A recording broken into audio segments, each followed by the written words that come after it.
booties for black girl nerds. I'm good. Oh, you're really ready. Oh, okay, cool. Oh, Yeah. I see the phone makes it even that much better. Thank you for your time. I'm excited to talk to you about wildlife and Hudson the fox and this project and, all these cool things that you have going on. So, beginning with your character, Hudson the fox, what does he add to the mix? A fox is a cunning animal. They can move pretty quickly. What does he bring to the mix of these characters? And what can you tell me about the show? Well, first of all, I'm so glad that you were well versed in the qualities of any fox, that you give a fox about what we're like. Um, yeah, I mean, he like you said, he's very clever. He's very quick. The thing about wildlife, I think that the wild is really the operative word in that sense. I mean, these are animals, but they're anthropomorphic post-apocalyptic animals. So it's kind of like they're extreme personality types.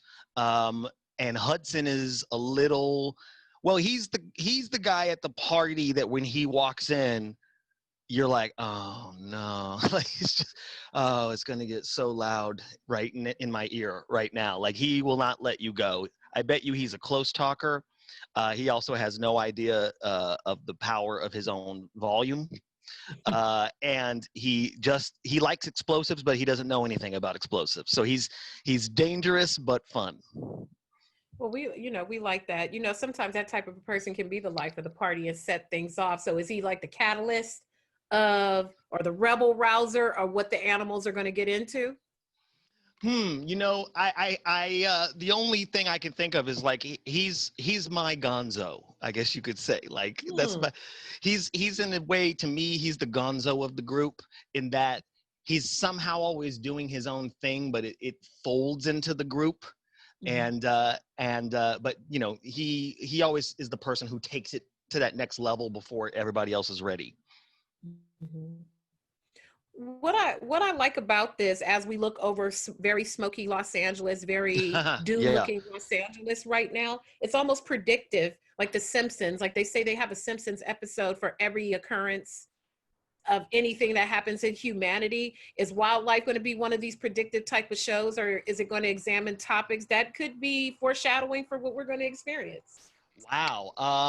That's a good question. I have yet to see if that's going to be the case. I mean, I think that, the one of the things that wildlife could accurately predict, in the world that we're in is, how can I put this delicately?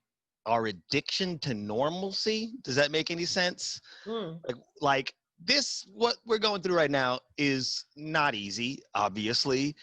And a lot of people are just want it to not be true, so they're acting as if it is not. They're just going about their business.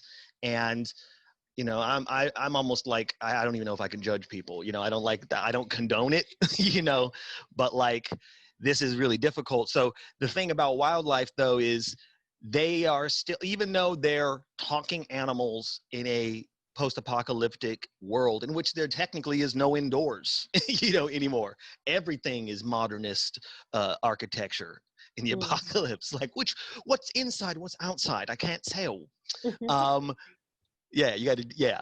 But they're stuck on petty things, So it's kind of like, just like now, like it's like there's a lot of stuff that we need to be doing, but there's a lot of petty stuff that still needs to get unpacked first. So I think that that's one of the things that Simpsons does well too. We're all very motivated by our own self-interest. Absolutely. This is a role that falls right within your forte, that's your comedic lane. How does a role like this stretch you as a comedic actor or change you as a comedic actor compared to some of the other roles like the Grace and Frankie and the other projects that you've worked on? How has this expanded your comedic abilities? Well, voiceover and voiceover actors, first of all, I don't think they get enough credit, just in general. Like, I think some of the greatest performers of all time are voiceover actors. And so it demands something of you that is unlike, like Grace and Frankie, I'm on a set with people.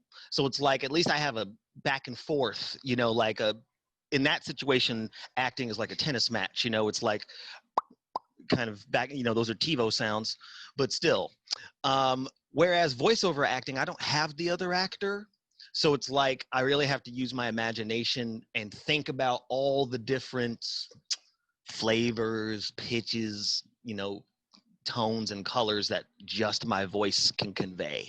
So it really makes me like think about my rhythm in a different way, and like where, like if this is upper register, lower register, like all these really technical things, just to be able to get the line across the best way. When with those technical aspects, like I've seen some stand-up comedians, you know, they're doing distancing concerts. They have comedians that are doing actual live shows in states that have lesser restrictions than we do here on the West Coast. Will this make you a better stand-up comedian, like when you go in that lane, since now, or how does it help or hinder you when you go back in front of a live crowd? You can kind of judge your cadence and the vibe of the energy of the crowd versus being conditioned now to be in this solitary space and anticipating the energy to make the joke land. That's a very, very interesting question. I mean, you know, the thing about a live audience is that it's unlike anything else, especially from the perspective of stand-up, because a stand-up is having a scene with the audience, right? Except the audience's one line is laughter, hopefully. But like, it's like you have that back and forward, you know, that tennis match feeling with an audience. When you don't have that, because I've done a couple shows on like Zoom and stuff like that, it's a different feel because I'm sitting here in my own house, you know, but at the same time, you're still trying to convey a thought. You're still trying to convey an idea. You're still trying to present yourself. It's just a different muscle. So it's different, but they all fold into each other, I think, because still, to me, it's still about rhythm, and it's still about making sure that you make your points. Baron, when did you know you was funny? Say what? When did you know you were funny? Was it a matter of your mom like, baby, come in here and make these people laugh? Or did you come in with the intention like, yo, about to crack my mom up? Yeah, you know, well, I grew up in a Southern Baptist kind of church environment, right? So it's like everybody was laughing, you know, all the time. And our preacher was very funny. So it's like I had a very good sense of what it meant to say something to an audience and then respond to it. You know what I mean? Church is the ultimate call and response kind of situation. So these people who I loved, who I grew up around, I know what it looked like when they laugh, when they lose it. So the first time that I did something, you know, it was probably by accident, you know, because I was a child and children and, you know, say things that are hilarious all the time. So I said something, everyone laughed, and I was like, what? What's this? This is what happens at church. I can make this happen. So it's kind of like, that was the beginning of my wheels turning, like, how can I recreate this result kind of situation? And so luckily I've been stuck on that. I've been stuck on that question ever since. Shifting back now to wildlife, I like the kind of abbreviated form. I feel like a lot of programming now is moving into these abbreviated forms, 15 minutes. It's enough of a bite to hook you, but not too long to overwhelm you. You know, you obviously, it doesn't affect you from the performance point of view. You just go in and you record and, you know, you do your thing. Have you seen it back yet? And when you saw it back, what was your reaction to the show before we all see it? Yeah, I mean, I've only seen the first episode. I really enjoyed it. You know, in the whole block, I guess you could say, the whole TZGZ block, all the shows are so different from each other, which is what I really appreciate about it.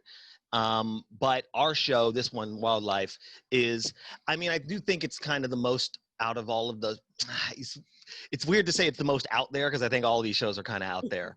But yeah, I mean, I enjoyed it. I think there's kind of a crudeness. I think our show is maybe the crudest or the most raunchy out of all the shows, the most straightforwardly raunchy, even though I don't think that's, I don't know, there's just a lot of kind of gore and raunch. I want to say it's very masculine. you know, it's very masculine in that there things will be blowing up, you know, and there's a lot of cars and stuff like that. I did enjoy it. It's just it really is. I want to say, like, if you were like a Ren and Stimpy kind of person, there's like a, you know, because Ren and Stimpy had a crudeness, South Park had a crudeness, just kind of the animation style, and I feel that we're in that that zone. Like, things are really jagged, you know, animation wise, and I feel like it really helps for that form. Just kind of like boom, you know, like a little 15-minute episode. Cartoons never really go out of style where they're more adult themed or continue to be children themed. Is animation like the hot medium in your opinion, or how does working in an animated project increase your longevity, I guess, in the industry, or allow you to do other projects, or how does this fit into Baron's life goals, plans, evolution of your career? Great question. I mean, I love animation. I've always been a fan. So I love all the different, you know, forms of it. You know, I have 2 little children, and we've been watching all kinds of little cartoons here and there. There's a new Muppet Babies that I didn't know about. There's like all these weird shows from different countries that have been translated into English. So it's like, it's interesting just to see like the variation of what all these different countries think kids want to look at right now, right? But with American programming, I recognize voices. Like, I'm hearing people that I personally know in some of these things, and I'm like, oh wait, that's Kari. Oh wait, that's Eric. That's Maria. You know, just like hearing people's voices. And what's kind of incredible about it is you can be any age, anywhere, and play any character when it comes to voiceover, because it really is about your ability to capture just that vocal essence of somebody.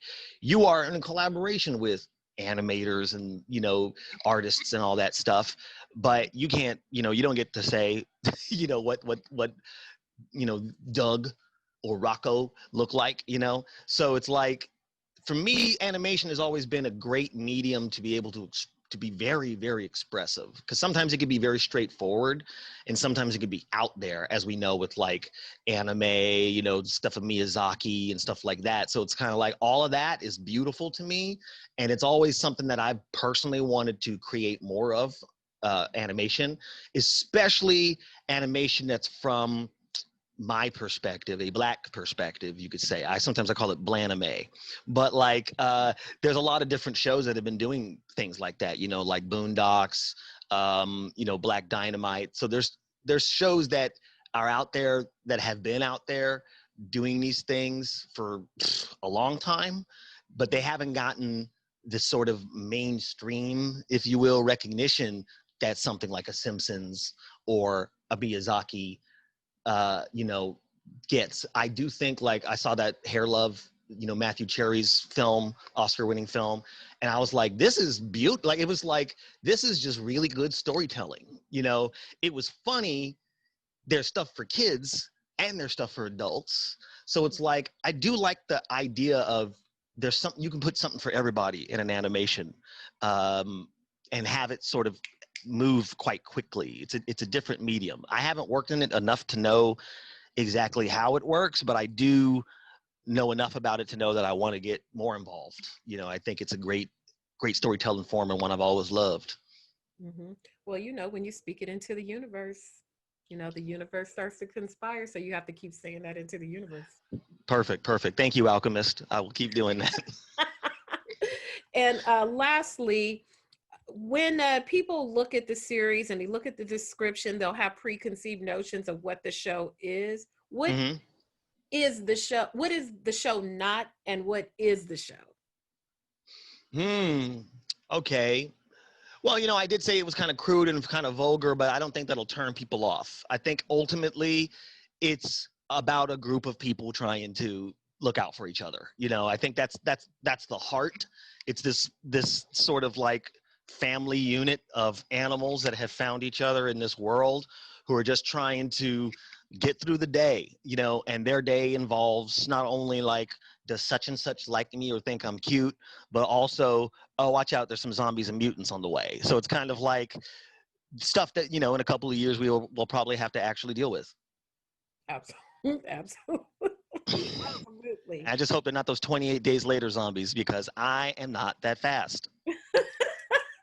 Nobody's that fast. We've all been in the house. We can't exercise. Seriously, only Usain Bolt would get away. Right. That's it. it. He's our only, him and Michael Phelps can swim away. Exactly. That's all we have. Well, thank you, Baron. Thank you so much for your time. I'm super excited to look at it. I love to see my folks expanding into other areas of entertainment and kicking down doors and walls. And, you know, hopefully I'll talk to you again in, say, a year. You'll be like, hey, I did get my own series greenlit, and my kids are voicing characters in it. Or something like well, in a year, maybe that stuff will be out and we'll be talking about it in more specifics. Yeah, absolutely. Thank you so much, Baron. I appreciate your time. Have a wonderful day. Thank you. You too. Bye-bye.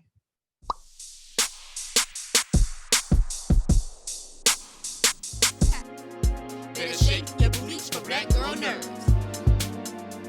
Better shake your booties for black girl nerds.